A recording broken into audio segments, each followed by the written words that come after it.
Salve, salve, salve, galerinha! Professor Marcos Vinícius, professor de Geografia, projeto Estudaí. Vamos pra cima, só aula show. Vamos aprender, vamos dialogar, vamos crescer. E hoje a gente vem discutir, a gente está numa sequência de aulas discutindo, né, o papel dos países dentro da geopolítica mundial, principalmente no foco econômico. Já discutimos sobre os países emergentes e agora a gente vai discutir, evidenciar, dialogar sobre as principais potências globais. Nós vamos falar sobre os países desenvolvidos, né? E nesse aspecto a gente vai explicar o conceito, o que é que marca um país desenvolvido, né? E também quanto país central, país periférico, que a gente vai evidenciar algumas características específicas destes países, tá? Então, vem comigo, vem por slide, tá certo? Uma aula bem bacana, vamos falar sobre as potências globais e a sua influência dentro da geopolítica, tá? Para começo de história, eu vou inclusive ampliar essa imagem aqui, eu acho bem legal esse mapa. Tá? Nós temos o entendimento, quando a gente fala país desenvolvido, na prática, dentro de uma ordem geopolítica, gente, são aqueles países que, de certa forma, têm um poder de influência a nível mundial. Tá? São países que a gente diz que influenciam além das suas fronteiras. Eles influenciam no ponto de vista cultural, no ponto de vista militar, no ponto de vista político, mas principalmente no ponto de vista econômico, né? São países que, de certa forma, determinam, né, a lógica global, principalmente a lógica capitalista, né? E nesse processo de países que determinam o processo produtivo e países que seguem, a gente pode classificar esses países de duas formas: países centrais e países periféricos. O que seriam esses ditos países centrais? São aqueles que estão na centralidade deste processo de dominância, né? Como você percebe nesse mapa, bem aqui, nós temos um mapa que utiliza uma projeção cartográfica, né, plana, a partir de um ponto específico e vai irradiando. E você percebe que ela toma por base ali a centralidade desse caso de países que têm influência a nível mundial. Tá? Estados Unidos, por exemplo, a própria Rússia, os países da Europa Ocidental, por exemplo, vou até marcar aqui, os países da Europa Ocidental. Deixa eu ligar a canetinha, né? Pronto. Os países aqui, por exemplo, da Europa Ocidental. Nesse caso aqui, a gente poderia até marcar hoje claramente a China, né, como um país importante. A gente tem, por exemplo, a Austrália. São países centrais, são países que têm uma influência multiescalar, tá? Então vamos lá, vamos determinar. O que são países centrais, Marcos? São aqueles com indicadores socioeconômicos elevados. São países que se destacam, gente, na fabricação de mercadorias de alto valor tecnológico agregado. Ou seja, são países que controlam, né, lideram o processo de tecnologia e de maneira muito clara. Aqueles países que dominam o processo tecnológico dominam o mundo, gente, tá? Então, por isso são países centrais, tá? São países que influenciam, são países que comandam, que demandam, tá? Do outro lado, tá? Além disso, claro, são países que produzem e exportam tecnologia e a mão de obra qualificada especializada. Tranquilo, né?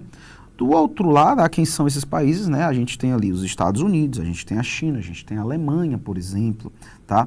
A gente tem também, além disso, a gente tem o Japão, o Reino Unido, a França, né? A própria União Europeia, como bloco econômico, são áreas de influência mundial. Do outro lado, a gente tem, né, para fechar esse argumento, do outro lado a gente tem os países que nós chamamos de periféricos.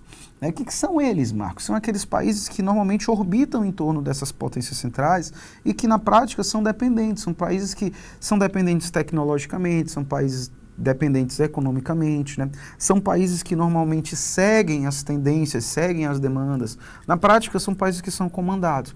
Quando a gente fala, por exemplo, de relações geopolíticas, gente, de maneira muito simples, dentro da relação geopolítica é uma relação de força, de poder e de imposição. Tá? E a geopolítica, na prática, ela vai ter dois grupos muito claros de países, aqueles que comandam o processo produtivo e aqueles que são comandados. Tá? E quando a gente fala de país central e periférico, é dentro dessa linha de raciocínio. Tá? Então, países centrais comandam países periféricos, né? São demandados, são comandados, seguem tendências, tá certo? E, obviamente, tem um processo histórico disso por trás. Mas, evoluindo, vamos focar sobre os países centrais. Tá? Como já dissemos, por que eles são isso. Agora, evoluindo, vamos falar sobre esses principais países. Eu já friso para você, eu citei aqui a China. A China, de fato, hoje é uma potência global, gente, do ponto de vista econômico, né, do ponto de vista militar também. Só que a gente não vai falar da China aqui, porque a gente já falou nos países emergentes, tá bom? Então, a gente começa hoje falando, sem sombra de dúvidas, sobre a principal potência mundial. Ah, Marcos, a China hoje está rivalizando os Estados Unidos. Tá, é uma rivalidade importante, mas em termos de PIB, em termos de orçamento militar, em termos de desenvolvimento tecnológico, os Estados Unidos ainda estão claramente à frente. seguinte, gente, tá? É o país, é a principal potência mundial, não há o que dizer, tá? É o país que apresenta maior influência política, econômica e cultural do mundo. A gente percebe isso, por exemplo, na moeda global. Hoje é o dólar, né? Isso desde a conferência de Bretton Woods, né? O dólar tem ali é utilizada como uma moeda de troca padrão. Influência cultural, a gente percebe o idioma, o inglês, por exemplo, embora não seja o idioma mais falado do mundo, falei isso na aula de países emergentes, é o mandarim, mas é o idioma global, de comunicação global. A gente vê isso em jogos, por exemplo, né? Você está jogando online, está jogando um brasileiro, um espanhol, um indiano, ninguém fala o idioma de ninguém, a gente utiliza o inglês para falar, né?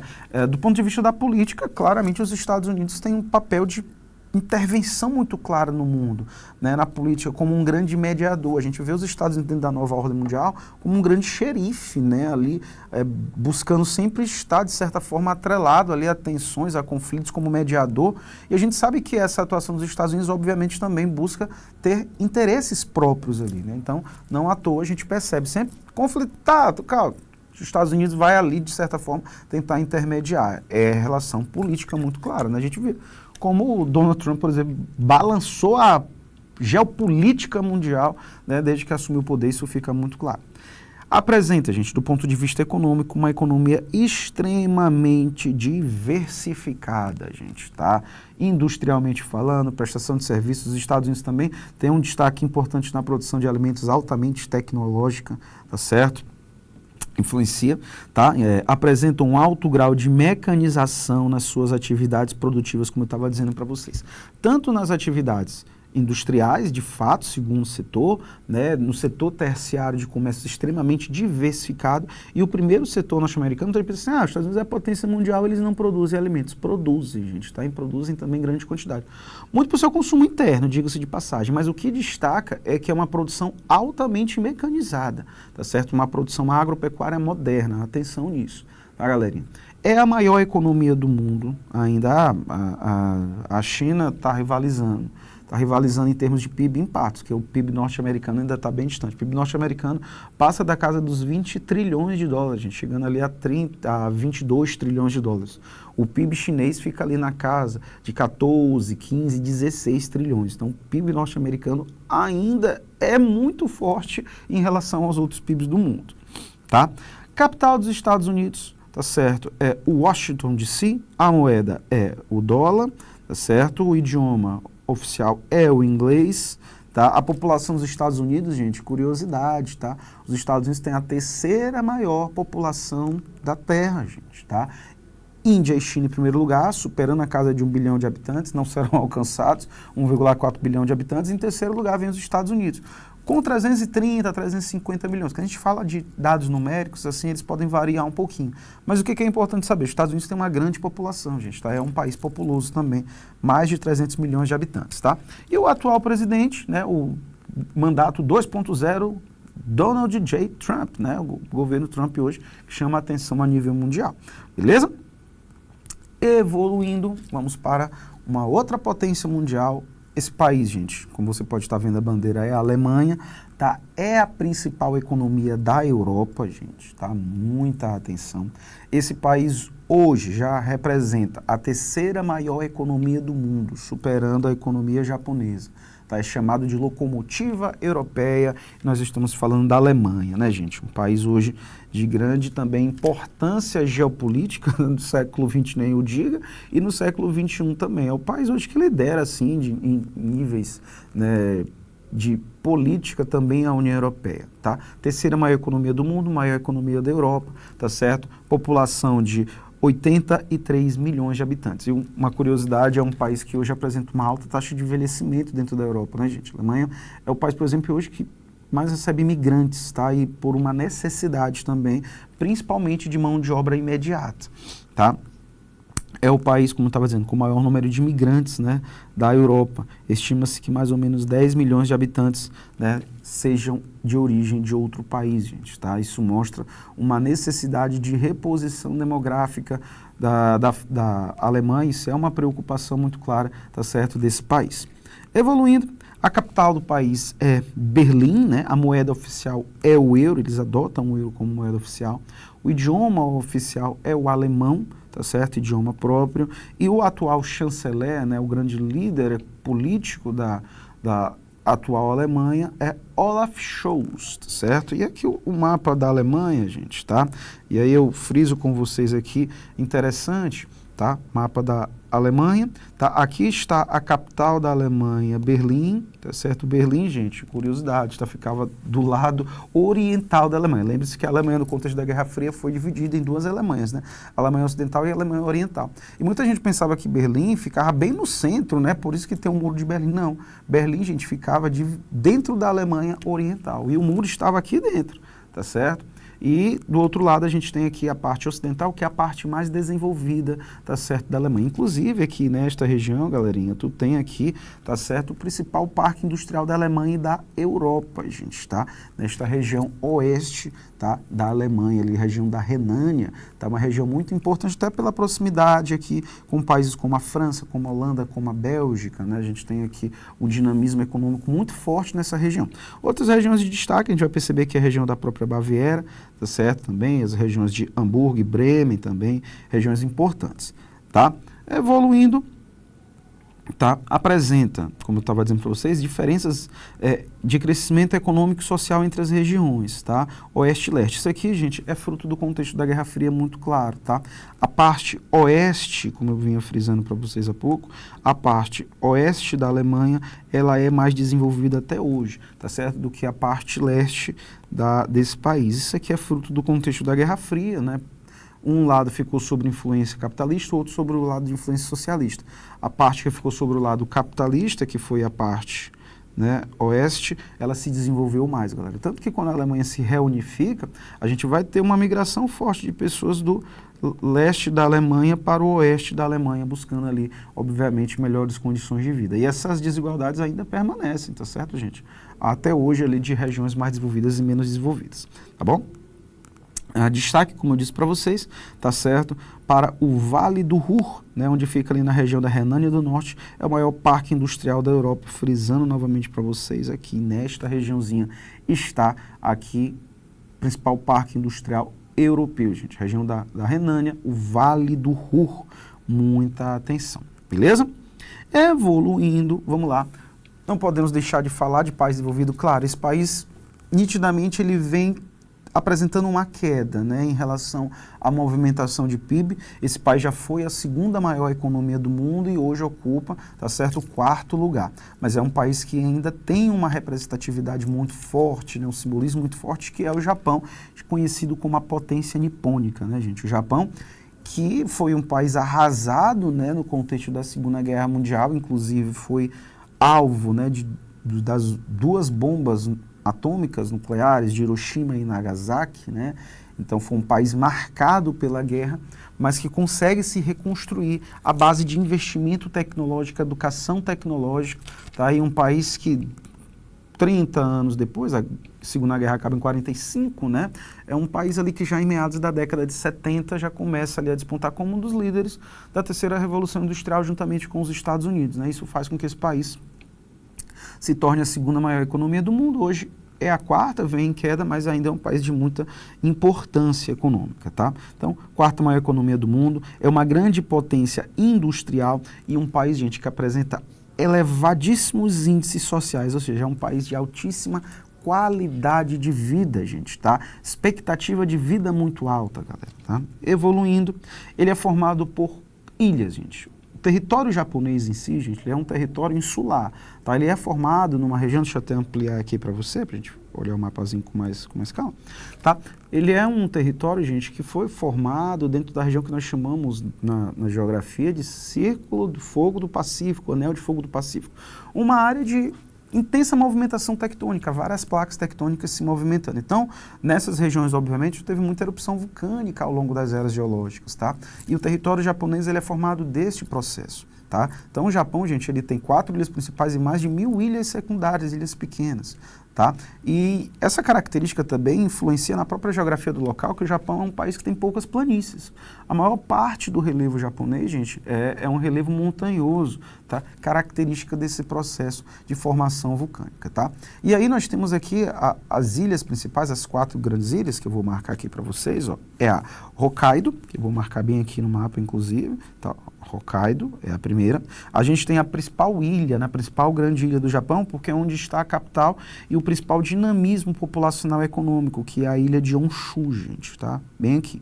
A gente tem Shikoku, tá? Que é aqui, e a ilha de Kyushu, tá? São as 4 grandes ilhas do território japonês, tá? Como eu disse para vocês, a principal ilha é a ilha de Honshu, porque é onde está situada a capital Tóquio e cidades importantes, gente, tá? Como a própria Yokohama, como muito próximo aqui, tá certo, do que nós chamamos de Tokaido, a grande megalópole que pega Tóquio, né? Engloba toda essa regiãozinha aqui, ó. Tóquio, Kobe, Osaka, tá certo? Nagoya, tá? Cidades ali de grande contingente populacional, uma grande megalópole, uma região integrada em meios urbanos. A gente tem aqui, tá, nível de curiosidade aqui, está a cidade de Hiroshima, na região de Shikoku, gente, tá? A cidade ali que sofreu o principal ataque, né, em relação às bombas atômicas, tá? A primeira bomba atômica, no caso, se não me falha a memória, foi a Little Boy, tá? Evoluindo, tá? Essas 4 ilhas correspondem, tá, a 97% da área total do Japão, e depois tem outros 3% de ilhas menores, tá? Um relevo ali extremamente instável, podemos dizer. O Japão é um país que é acostumado a lidar com catástrofes como terremotos e tsunamis, devido à sua característica geológica, beleza? Mas do ponto de vista, tá, populacional e do ponto de vista econômico, o Japão é um país altamente populoso e povoado, gente, tá? A população japonesa é de 126 milhões de habitantes, o Japão é um país populoso, tem mais de 100 milhões de pessoas, tá? E tem uma densidade demográfica muito alta, 336 habitantes por quilômetro quadrado. É muita gente para pouco território, tá? E como eu disse para vocês, há uma grande concentração, principalmente nas áreas urbanas, gente, tá? Tokaido, né, que engloba essa grande megalópole, passa de 40 milhões de pessoas, segundo estudos geográficos. A sua capital é Tóquio, tá certo? A moeda oficial é o iene e o idioma oficial é o japonês, gente, tá? Evoluindo, do ponto de vista político, o Japão, ele apresenta o primeiro-ministro imperador, tá? O Japão ainda tem um imperador, importante frisar, né? O primeiro-ministro hoje, né, já foi até substituído, né, mas é o Fumio Kishida, foi substituído recentemente, tá? E o imperador é o imperador Naruhito, tá? Que é o atual imperador japonês importante, beleza? Do ponto de vista social, gente, como eu disse, o Japão é um dos países que se destaca e muito aparece, né, na mídia ocidental como um país de alta qualidade de vida e altíssima expectativa de vida, né, uma população idosa em grande quantidade. E isso para o Japão traz preocupações, não especificamente pela alta taxa de expectativa de vida, mas pelo outro lado, né, pela baixa taxa de natalidade. Então o Japão hoje ele tem um problema muito sério, que tu tem um alto custo previdenciário de um lado e baixa arrecadação pela falta de jovens, né. Então o Japão é um país que inclusive vem abrindo espaço para a imigração, gente, que não é algo que o país em si gosta muito, podemos dizer, é um país um tanto que fechado para miscigenações culturais, mas recentemente ele vem abrindo espaço para a migração porque tu tem um problema hoje populacional muito claro do Japão, principalmente de falta de mão de obra e do outro lado um alto envelhecimento populacional. É um país que apresenta uma das mais altas expectativas de vida do mundo, estou falando de expectativa, gente, 83 anos, tá? A expectativa de vida do brasileiro, por exemplo, está na casa de 74, mulheres vivendo um pouquinho mais, 75. No Japão, a expectativa de vida é quase 10 anos a mais, gente. Tá? E, obviamente, tem pessoas do Japão que conseguem chegar na casa de 90 anos tranquilamente e que com qualidade de vida, que é um outro ponto diferencial. Tá? Evoluindo, além disso, o Japão é um dos maiores exportadores de tecnologia do mundo, isso é o grande elemento de destaque. Né? O Japão tem grande destaque nos setores automobilístico, da robótica, da biotecnologia e da nanotecnologia. Né? É um país que se destaca como uma referência tecnológica mundial até hoje. Além disso, do ponto de vista de produção mineral, o Japão não tem muito destaque, é um território ali complicado, então o Japão depende muito de combustíveis, por exemplo, tá?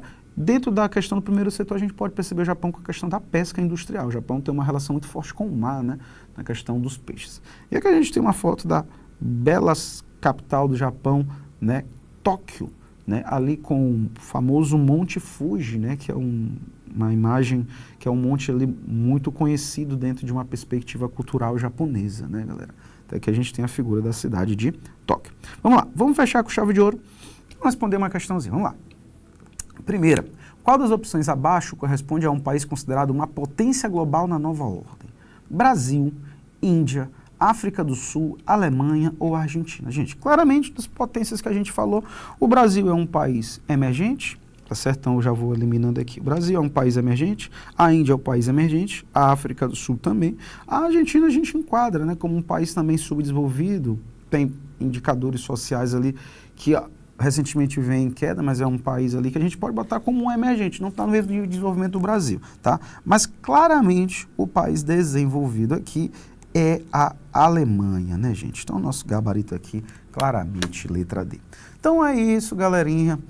Potências globais e geopolítica, assunto legal, tá certo? Vamos evoluir, tem mais coisa bacana pra gente discutir, tá? Um forte abraço, valeu, fui!